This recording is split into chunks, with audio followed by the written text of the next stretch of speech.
ಇಹಲೋಕವನ್ನು ತ್ಯಜಿಸಿ ಶಿವನ ಪಾದವನ್ನು ಸೇರಿದ್ದಾರೆ. ಅವರಿಗಾಗಿ 1-2 ನಿಮಿಷ ನಾವು ಇಲ್ಲಿ ಕುಳಿತಲ್ಲಿಯೇ ಮೌನವನ್ನು ಆಚರಣೆ ಮಾಡೋಣ ಅಂತ ಹೇಳ್ತೀನಿ.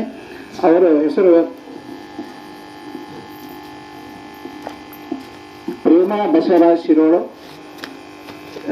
ಗದಿಗೆಪ್ಪ ಹೊಸಮನಿ, ಗೌರವ ಹುಚ್ಚಪ್ಪ ತಳವಾರ್, ಮಲ್ಲಪ್ಪ ಹುಲಕುಂದ್ ಮತ್ತು ವಡಗಾವಿ ಗುರುಗಳು, ಆಮೇಲೆ ದಾನಮ್ಮ ಶ್ರೀಶೈಲ್ ಬಾಡ್ಗಂಡಿ.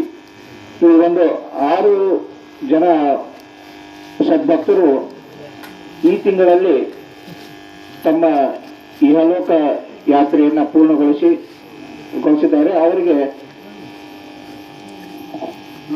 ಇವತ್ತು ನಮಗೆ ಈ ತಿಂಗಳ ಏನೈತ್ರಲ್ಲ ಭಾಳ ದುಃಖದ ತಿಂಗಳನ್ನ ನಮಗೆ.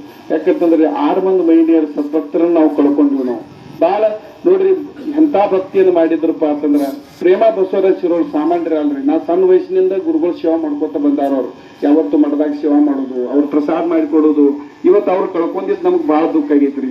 ಯಾಕಂತಂದ್ರ ರೀ ಅವ್ರು ಹೆಂಗಿದ್ರಪ್ಪ ಅಂತಂದ್ರೆ ಶರಣರು ಬಡವರು ಇದ್ರು ಕೂಡ ಗುರುವಿನ ಮೇಲೆ ಭಾಳ ದೊಡ್ಡ ಶ್ರೀಮಂತಿ, ಭಕ್ತಿಗೆ ಶ್ರೀಮಂತಿಗೆ ಭಾಳ ದೊಡ್ಡದಿತ್ತು. ಅಂಥವ್ರನ್ನ ನಾವು ಕಳ್ಕೊಂಡಿದೀವಲ್ಲ, ನಮಗೆ ಇದೊಂಥರ ನಷ್ಟನೇ ಇದೆ. ಇದೊಂಥರ ನಮ್ಗೆ ನಷ್ಟ. ಮತ್ತ ಅದ್ರ ಜೊತೆಗೆ ನಮ್ಮ ಗದಿಗೆಪ್ಪ ಹೊಸಮನಿ, ಇವತ್ತು ನಮ್ಮ ಬಸವರಾಜ್ ಷಣ್ಮುಖ ಅವರು ಅನ್ಸಾರಿ ಅವ್ರನ್ನೂ ನಾವು ಕಳ್ಕೊಂಡಿದ್ವಿ. ಅವರು ಗುರುಗಳ ಮೇಲೆ ಭಾಳ ಪ್ರೀತಿ, ಅವ್ರನ್ನೂ ನಾವು ಕಳ್ಕೊಂಡು ಭಾಳ ನಮಗೇನಪ್ಪ ಅಂತಂದ್ರೆ ನಮಗೊಂದು ಶಕ್ತಿ ಕಡಿಮೆ ಆದಂಗನ. ಮತ್ತ ಗೌರವ ಹುಚ್ಚಪ್ಪ ತಳವಾರ, ಇವು ಲಕ್ಷ್ಮಣ್ ತಳವಾರ್ ಅವ್ರ ತಾಯಿಯವರು, ಅವರು ಕೂಡ ಅಪ್ಪಾಜಿಗಳ ಮೇಲೆ ಭಾಳ ಪ್ರೀತಿ, ಕಾರ್ಯಕ್ರಮ ಇದ್ದಾಗ ಬರ್ತಿದ್ರು. ಅವರನ್ನು ನಾವು ಕಳ್ಕೊಂಡಿವಿ. ಮತ್ತೆ ಮಲ್ಲಪ್ಪ ಹುಲಕುಂದ್, ನಿಮ್ಗೆಲ್ಲ ಗೊತ್ತಿರ್ತದ, ಅಪ್ಪಾಜಿಗಳ ಮೇಲೆ ಮಂಗಳಾರತಿ ಹಾಡ ಹಾಡೋದು, ಭಜನಾ ಮಾಡೋದು, ಅವ್ರ ಸೇವೆ ಯಾವತ್ತೂ ನಿರಂತರವಾಗಿರ್ತಕ್ಕಂಥದ್ದು. ಇವತ್ತ ಮನಿ ವರ್ಷ ಕಾರ್ಯಕ್ರಮದಾಗ ಕೂಡ ಅವ್ರ ಸೇವೆ ದೊಡ್ಡದಿತ್ತು, ಮಂಗಳಾರತಿ ಅಂದರು. ಮತ್ತು ಮೊನ್ನೆ ಆಮೇಲೆ ದೇವಿ ಪುರಾಣದಾಗ ಕೂಡ 9 ದಿವಸನೂ ಕೂಡ ಅವ್ರು ಏನಪ್ಪಾ ಅಂತಂದ್ರೆ ಭಾಳ ದೊಡ್ಡ ಸೇವೆ ಮಾಡಿದ್ರು. ಇವತ್ತು ಅವ್ರನ್ನ ಕಳ್ಕೊಂಡಿದ್ದು ಕೂಡ ನಮಗೆ ಭಾಳ ದೊಡ್ಡ ನುಕ್ಸಾನ. ಮತ್ತು ಅದ್ರ ಜೊತೆಗೆ ವಡಗಾಯಿ ಗುರುಗಳು ಕೂಡ ಒಂದು ನಮ್ಮ ಕಾರ್ಯಕ್ರಮಕ್ಕೆ ಬಂದು ಇಲ್ಲಿ ಆಶೀರ್ವಚನ ಮಾಡಿದ್ರು. ಅವರನ್ನು ನಾವು ಕಳ್ಕೊಂಡು ಭಾಳ ಅಂದ್ರೆ ಭಾಳ ನುಕ್ಸಾನ ಆಗ್ಯದ.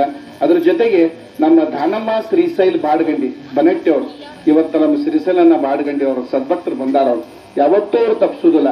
ಅವರ ಹೆಂಡತಿ ದಾನಮ್ಮ ಆಯ್ತು ಮೊನ್ನೆ ಅಕಸ್ಮಾತ್ ಆಗಿ ತಿಳ್ಕೊಂಡು ನಮಗೂ ಭಾಳ ಒಂದಿರಾತು. ಈ ಎಲ್ಲಾ ಕುಟುಂಬಕ್ಕೆ ಆ ಗುರುನಾಥ ಮಲ್ಲಿಕಾರ್ಜುನ್ ಶಂಕರಾನಂದ ಶಕ್ತಿಯನ್ನು ಕೊಡುವಂತ ಕೆಲಸ ಮಾಡಲಿ, ಆ ತಾಯಿ ಶಕ್ತಿಯನ್ನು ಕೊಡುವಂತ ಕೆಲಸ ಮಾಡಲಿ ಅಂತಂದೆ ಹೇಳ್ತಾ,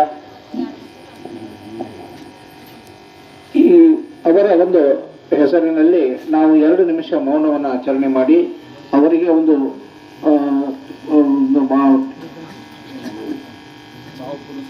ಭಾವಪೂರ್ವಕ ಶ್ರದ್ಧಾಂಜಲಿ ಮತ್ತು ಅವರಿಗೆ ಒಂದು ಉತ್ತಮ ನೆಲೆ ಸಿಗಲಿ ಅಂತ ಹೇಳ್ತಾ ಒಂದು 2 ನಿಮಿಷ ಮೌನ ಆಚರಣೆ ಮಾಡೋಣ. ಕುಳಿತಲ್ಲಿ ಮೌನ ಪ್ರಾರಂಭ.